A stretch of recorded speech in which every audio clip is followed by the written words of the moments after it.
l'appello a tutti i veneti di andare e di non adagiarsi, no, sull'idea che comunque vincerà il sì. No, bisogna andare a votare per l'autonomia, perché più che il risultato a me serve l'affluenza alle urne, deve essere un plebiscito. Autonomia del Veneto è la parola d'ordine su cui nel 2017 si muoverà la politica dell'amministrazione regionale e il presidente della regione, Luca Zaia, chiede un plebiscito per il referendum nel quale in tal senso saranno chiamati ad esprimersi i cittadini.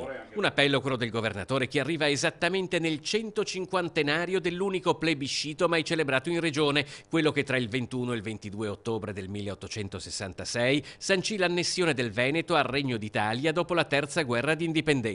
Da allora sono cambiate molte cose ed oggi ci si muove in una direzione diametralmente opposta. Un secolo e mezzo dopo, il Veneto chiede venga riconosciuta l'autonomia che gli spetta, quella di una regione che rivendica la propria virtuosità e intende amministrarsi il più possibile per conto proprio, ma già sulla data della celebrazione di questo referendum si apre un primo terreno di scontro. Guardate, la partita dell'Election Day è una partita che ci farebbe risparmiare 14 milioni di euro. La verità poi è un'altra, che non ce la vogliono far risparmiare questi soldi, vogliono fare in modo che i veneti non vadano a votare. I veneti andranno a votare, come hanno fatto col referendum di recente, ci andranno anche per l'autonomia. Sulla questione autonomia l'amministrazione Zaia è decisa, sarà uno dei temi portanti, se non il tema portante del prossimo anno. Una questione particolarmente sentita in una regione come la nostra, che oltretutto patisce anche la situazione, unica in Italia, di vedersi schiacciata tra due regioni a statuto speciale.